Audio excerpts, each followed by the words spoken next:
Welcome, listeners, to PHLDiversity Podcast Season 3. This is Greg DeShields, Executive Director of PHLDiversity. Thank you for joining us today.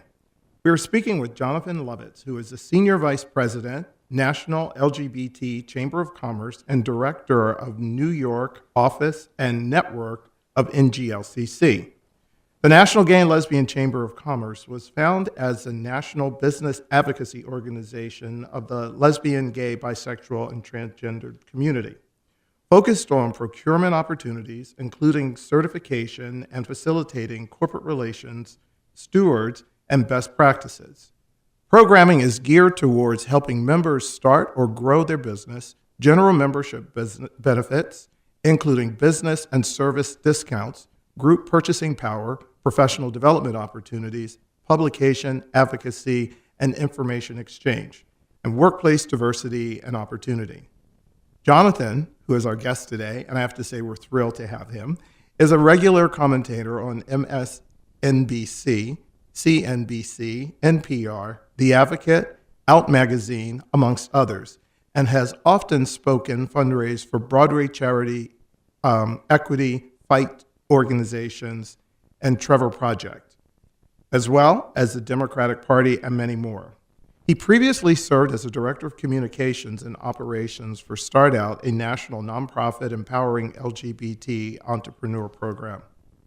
Prior to his work in advocacy, Lovitz was a respected actor, which is amazing. We're looking forward to hearing more about that, as well as a news anchor for Logo, which I did watch TV and other major networks. And in 2018, Lovitz was recognized by Business Equality magazine as one of its 40 LGBTQ leaders under 40.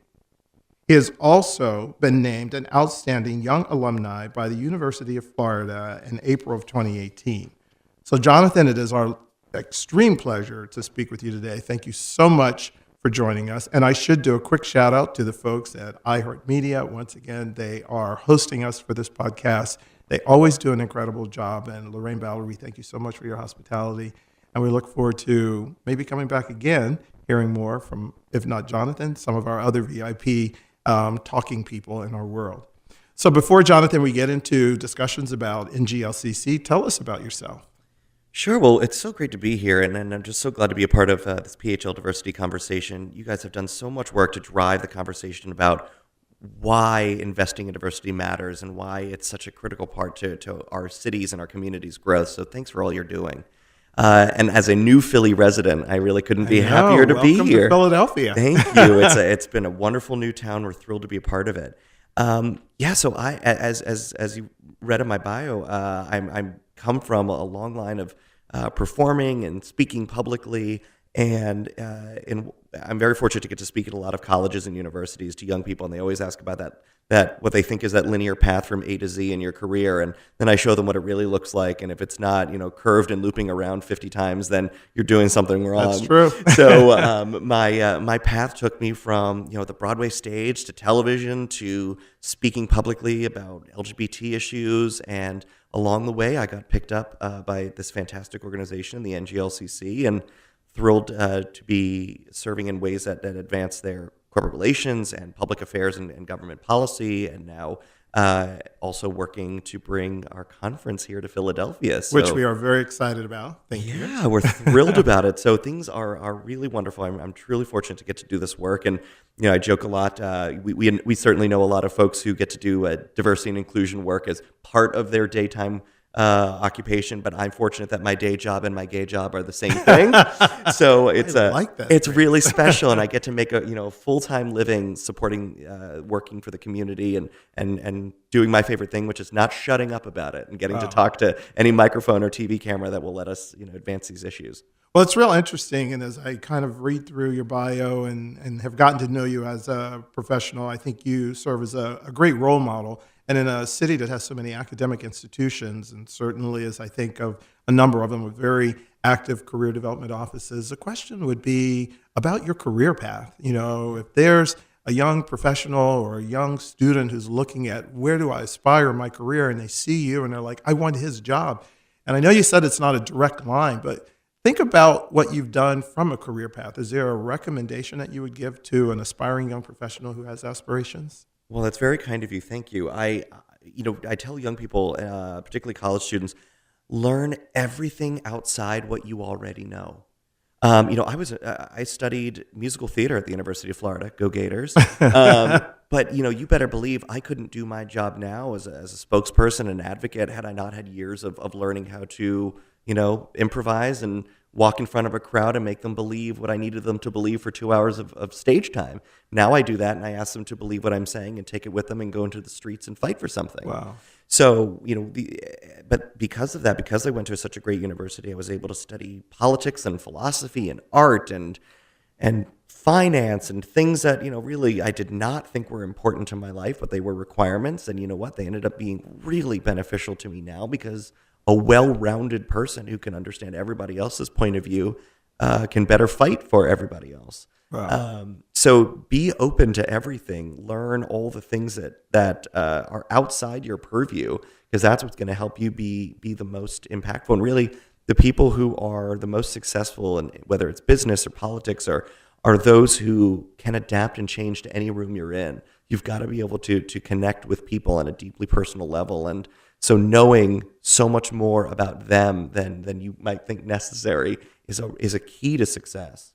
Well, I think for a lot of the students who are in Philadelphia, the fortunate aspect of pursuing their education here is it's really, as they say, a learning laboratory. Mm-hmm. And I think what you're suggesting in terms of try everything, we have a lot of everything that they can try.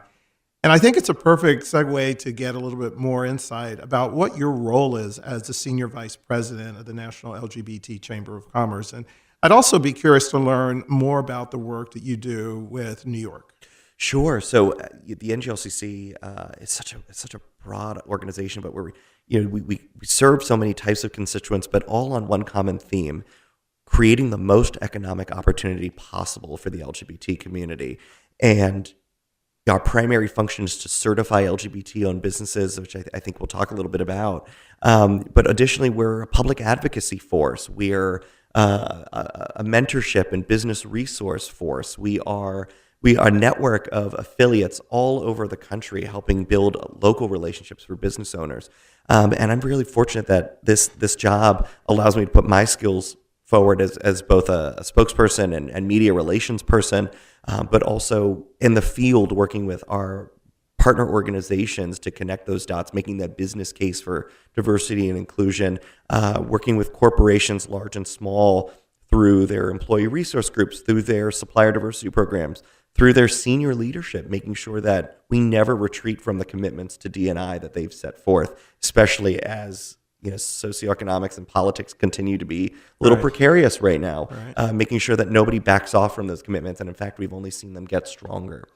So I get to wear a lot of hats, and one of them, as you mentioned, is helping oversee our New York chamber, which is the only one of the nearly 50 around the country that NGLCC owns and operates outright. Really? Yeah, Oh, so New that's York great. is both a local chamber and a regional office because there's so much business happening around there. So we also oversee the connections to great regional opportunities with local business owners, and even some of the regional affiliate chambers like the IBA, the Independent Business Alliance right here in Philadelphia. We do a lot of collaboration bringing all the Northeast business owners and opportunities together because more is more, and we're thrilled to see when communities can collaborate. Wow, that's a great unknown fact about New York. So I'm glad you kind of shared Absolutely. it.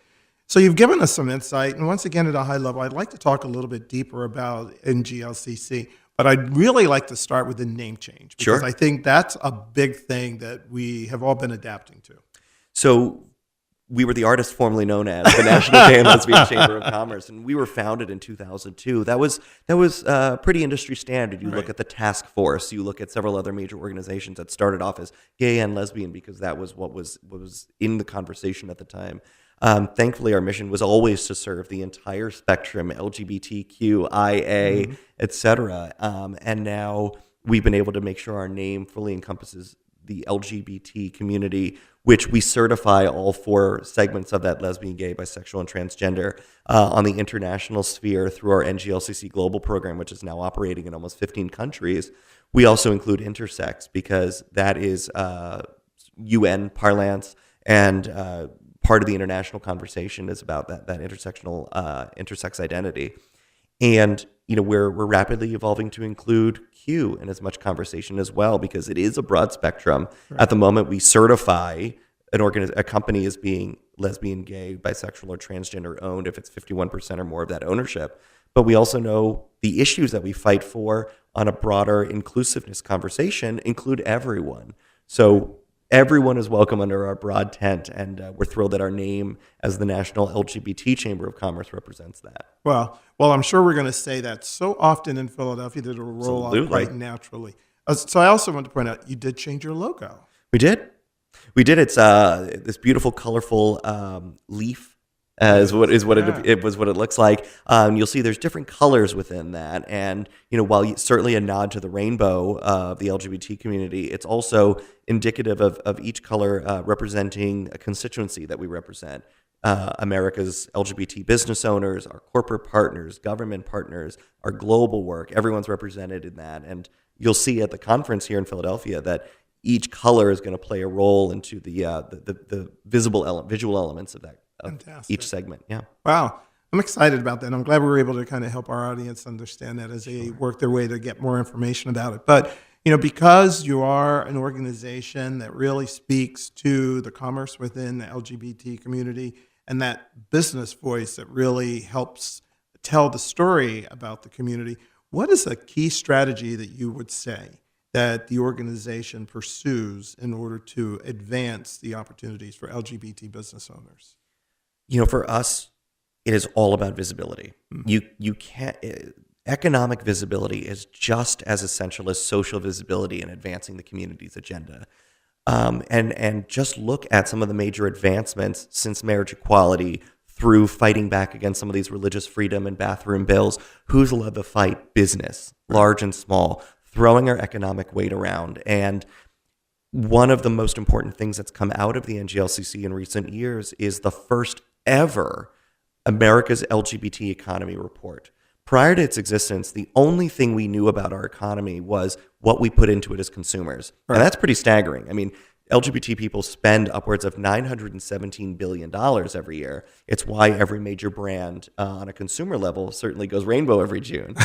We see it everywhere, and we're very grateful for that authentic marketing and inclusiveness. But a step further is to talk about what we can contribute to the economy as job creators, as economic forces with which to be reckoned. And our report used the data that comes into us when we certify these companies on their tax returns. We know their annual revenue. We know the employee numbers. We know the places where they operate. And we're able to paint a more clear picture of what the economy of the United States looks like. And I'm glad we're sitting down for this, because the number's pretty staggering. If you calculate using our formula what America's 1.4 million LGBT business owners put into the economy, it's $1.7 trillion in GDP impact. To put that in perspective, if all LGBT business owners in America were our own country, the weather would be fabulous and all the drinks would be calorie-free. But more importantly, we'd be the 10th wealthiest economy in the country. Wow.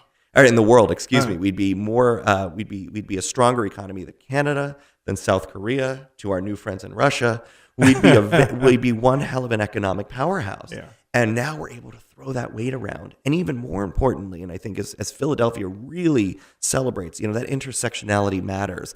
LGBT people are part of every community. Absolutely. We permeate every other diverse community out there. So when you couple the LGBT economic impact with African American communities, with Hispanic communities, with others that are part of this group that we've helped create, the National Business Inclusion Consortium, we're looking upwards of $9 trillion in power.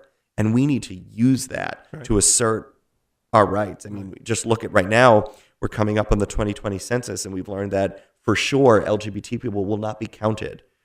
Well, you might try to erase us from the census, but you certainly can't erase us from the economy. Look at what we're doing. I mean, just at the time we put out that report, just about 900 certified businesses created 33,000 jobs. And each one of those jobs is a voter.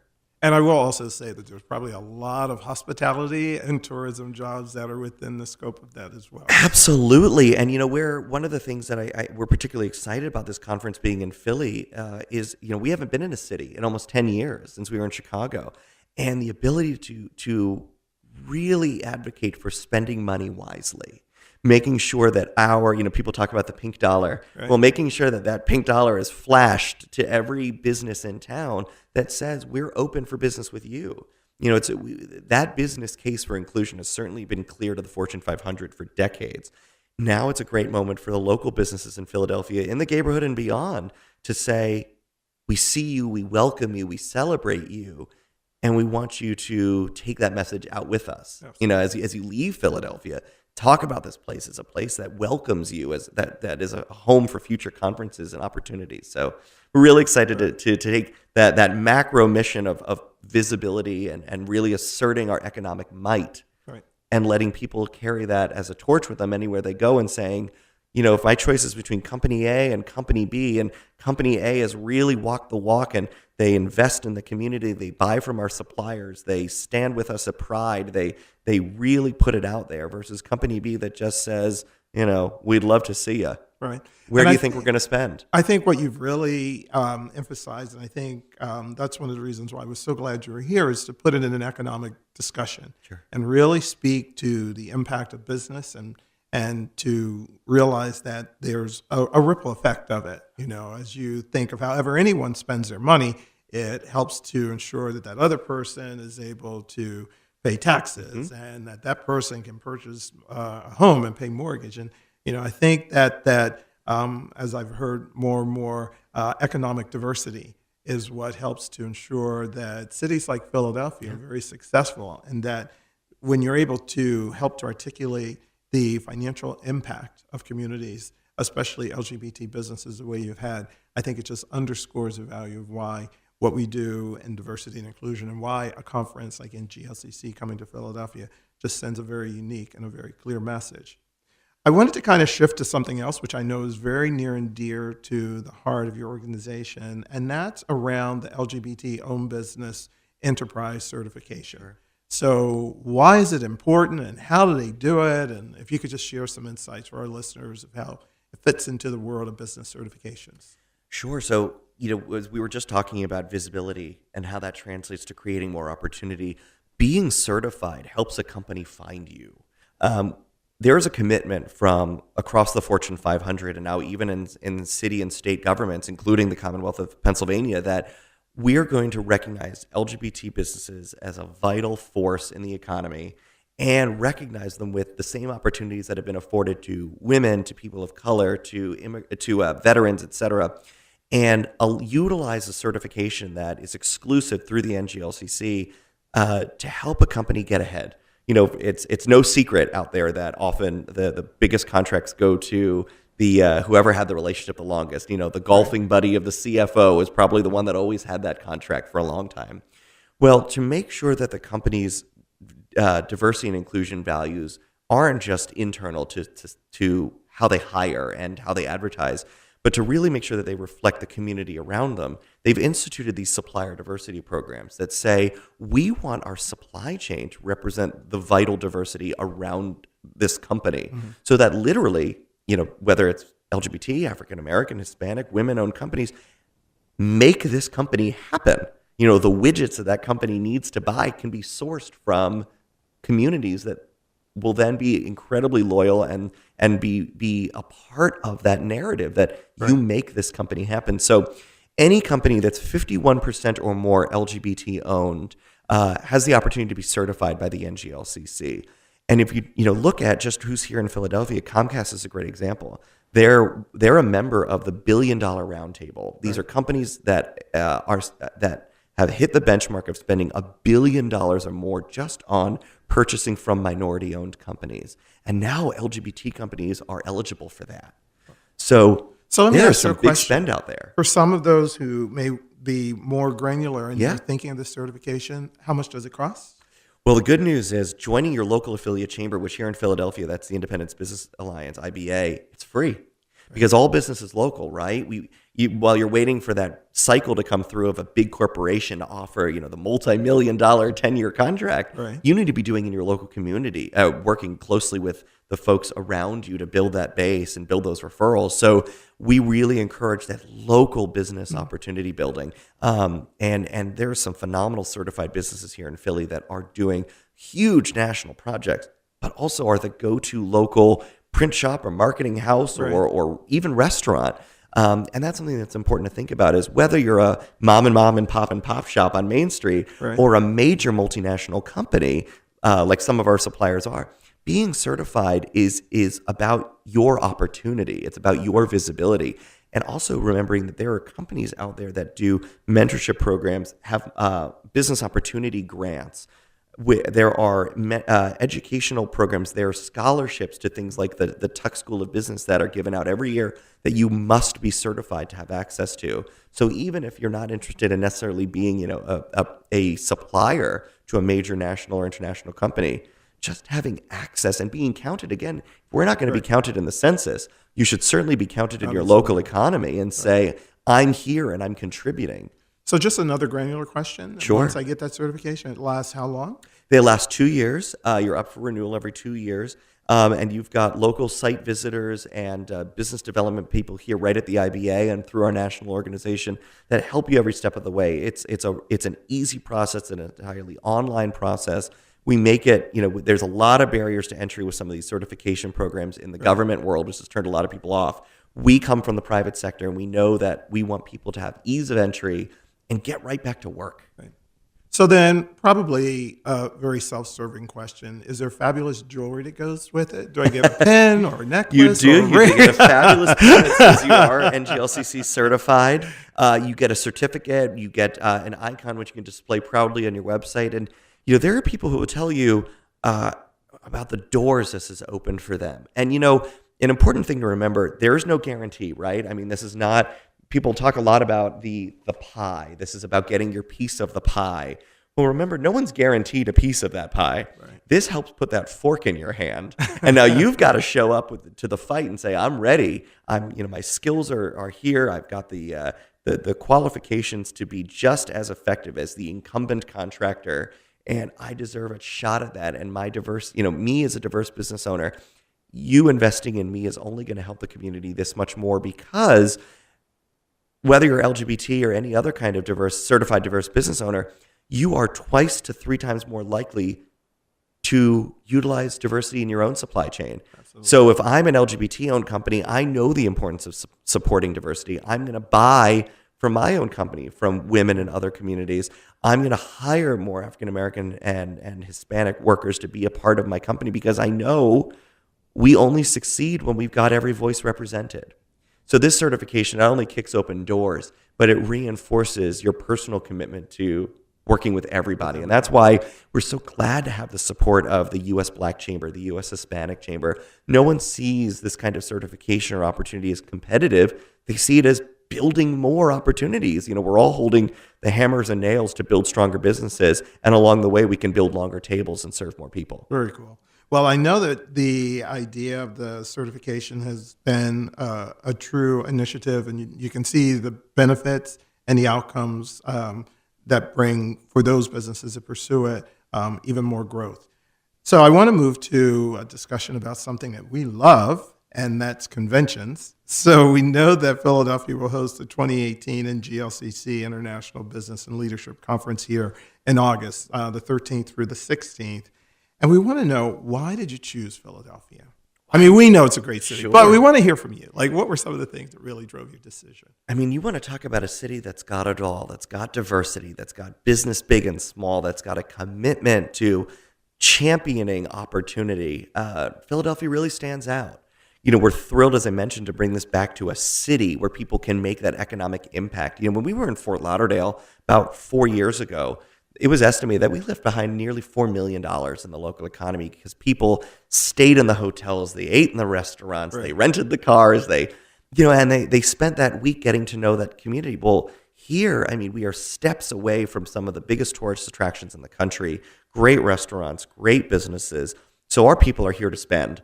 And I think, to your point, it's really a very walkable location. Absolutely. To everything from Chinatown to luxury shopping to arts and culture. Mm-hmm. So, yeah, I think that will be an interesting experience. The economic impact is going to be vast here. And also, I think the chance to showcase Philadelphia as a world-class host city.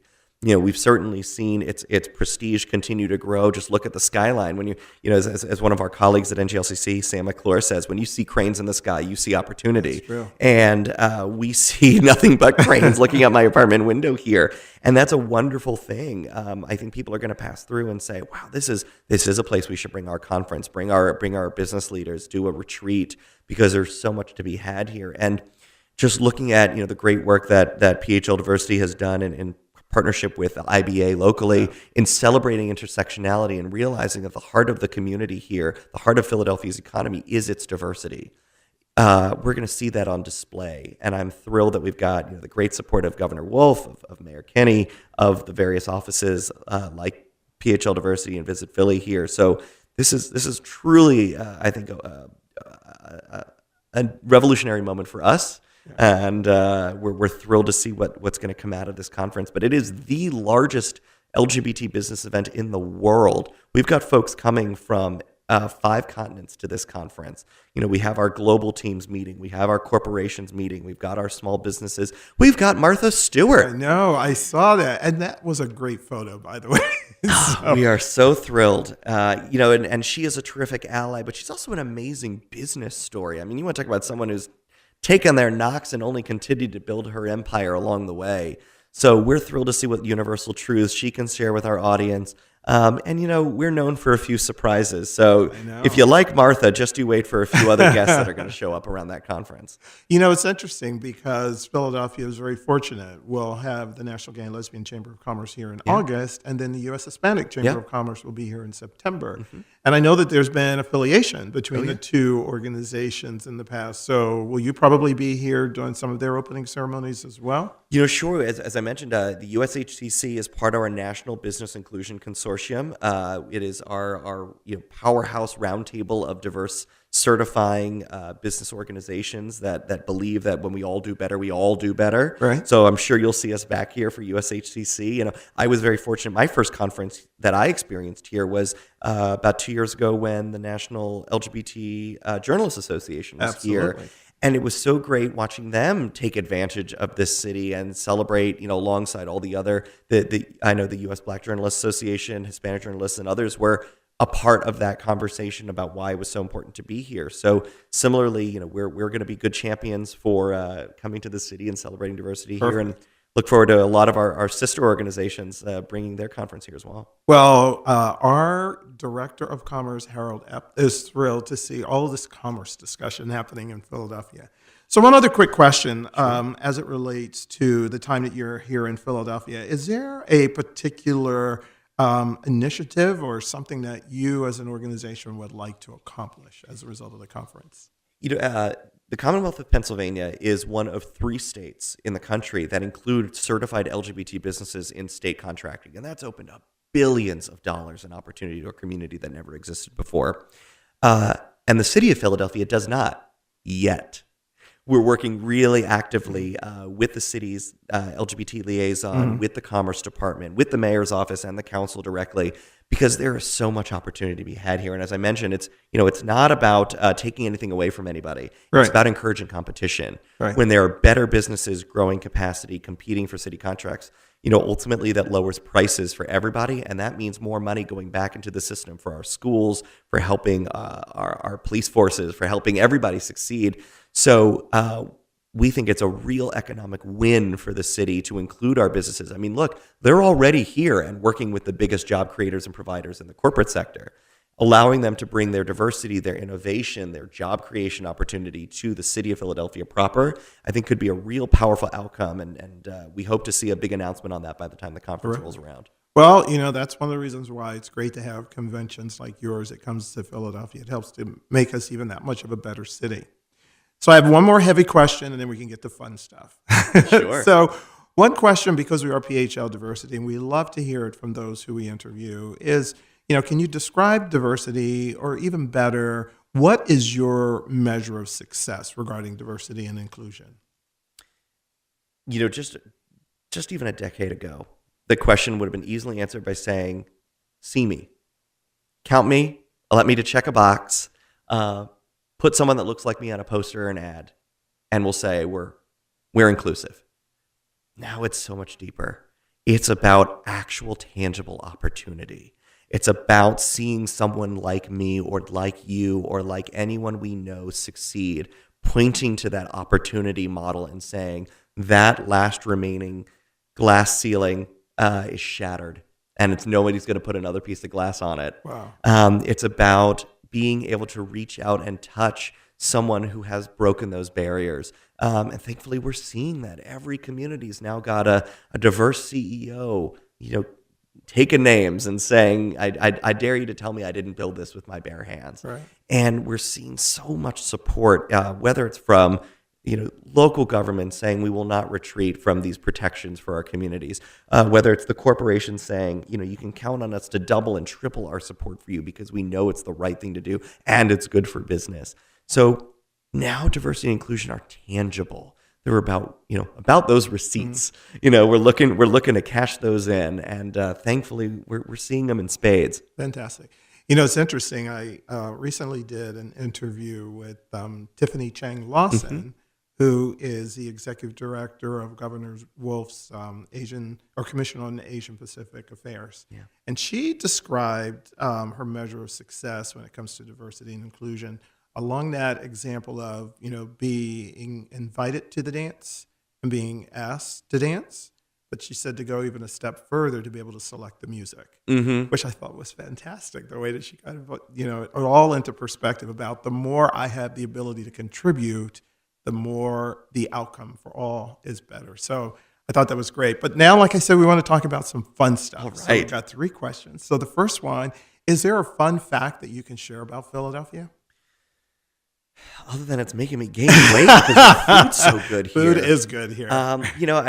Fun fact is, we moved here after 10 years in New York. My husband and I just got married in October, and like crazy people, we thought, why not plan a wedding and a move at the same time? And we're now here. My husband is the new meteorologist for NBC 10 Philly. So I hope everyone's watching. Do we blame him for all the snow? No, you blame him for all the good weather. Okay, that's it. All right, celebrate that. He's a Philly native. He's from Montgomery County. He grew up in the schools here, and I know he's just so happy to be home. So my fun fact is, I'm responsible. It's like Jack Kennedy said, I'm the one that got to accompany Jackie Kennedy to Paris. I'm the one that got to accompany Steve Sost on his triumphant return back to Philadelphia. Wow. Well, we'll be sure to watch him. All right. So you mentioned food earlier, so let's go to it. What is your favorite restaurant or bar when you're here in Philadelphia? Oh, don't make me choose. So I know this is a controversial thing, but I think I found my cheesesteak. Did you? Okay. I did. It's the one at South and Fourth. The Jim's. That's my cheesesteak. Okay. I know I'm probably going to get nasty notes on my car because of that, but I found my cheesesteak. All right, so do you eat it upstairs or downstairs? I eat it upstairs. Okay. I like to make a mess. But man, I'll tell you, we live right in the center of Center City, and the sheer volume of restaurants, and I'm thrilled that they're all mom and pop shops. Yeah. The celebration of small business here is so awesome. And the fact that I can go into these restaurants and know that I'm not getting chain food is really special. It's something that, after 10 years in New York, I was watching a few too many, mall food court restaurants pop up on street corners that used to be local shops. Wow. So I'm really excited to see them, that I have so many options. And now that weather's improving, you can sit and eat outside. Come on. Although it's funny, I did a podcast interview and there was a lot of discussion about the food trucks. So I've had some people who've been just doing all sorts of shout outs about food trucks. All right, so we are the Philadelphia Convention and Visitors Bureau. This is such an easy one. But anyway, I'll throw it out to you. What meeting or convention would you like to see come to Philadelphia again and again and again? Well, the NGLCC conference is always looking for our next home. We're booked through 2021, but that's time to start looking at where we can come back to. I'd love to see, particularly these big business conversations that used to only go to the New Yorks, the DCs, and the San Franciscos of the world because they think that's where the opportunity is. Give Philly that second thought, that second chance, because I think they'd be astonished to see how easy it is to get around, how the infrastructure is world-class here, how that airport, shows other airports around the country how it's done. That's true. And I think this is there's just that stigma about being, the New York suburb or, the DC pass through. I think those days are numbered. I think Philly's reputation is sterling and only getting stronger. I tend to think of Philadelphia being the heart, and New York and DC needs the blood to flow through us to live. Okay. That's how I kind of put it. Absolutely. And, and I'll tell you just... I was at a medical conference. Oh, no, that's a good one. But I'll tell you, even on a practical level, as a New York transplant, and has also spent a lot of time in D.C., the price is right. You can live well. You can start a business here. You can create here in a way that I think is cost prohibitive in a lot of other places. And I hope to see a lot of conferences take note of that. You can bring a lot more people and stretch things a lot further and explore the museums and the history and the culture and make that a part of your event in the way that we're going to at the NGLCC conference. Well, so if you ever, as you pursue your career even further, want to move into the meeting and convention business, I think we'd love to have you work with us over at the Convention and Visitors Bureau. Well, count me in. So, Jonathan, it has been my pleasure to speak with you today. Are there any concluding thoughts that you may have?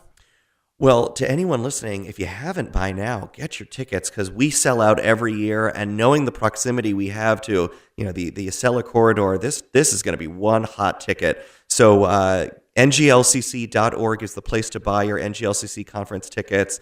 As I said, it is the largest LGBT business event in the planet. But there's also tremendous opportunities for you to learn about how to leverage opportunities with America's biggest corporations, with our government agencies, and just be a stronger, more inclusive and better person by celebrating diversity in your business and seeing how it pays off economic dividends. So we can't wait to see you August 14 to 17 at the Marriott downtown. Fantastic. Well, thank you once again, Jonathan. And we at the Philadelphia Convention and Visitors Bureau are thrilled once again to partner with NGLCC and share insights about the organization and their upcoming convention.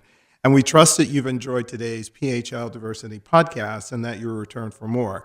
We also encourage you to visit our website at www.phldiversity.com to learn more about our programs. And you certainly will have access to the full agenda for the upcoming NGLCC conference. So until next time, this has been Greg DeShields.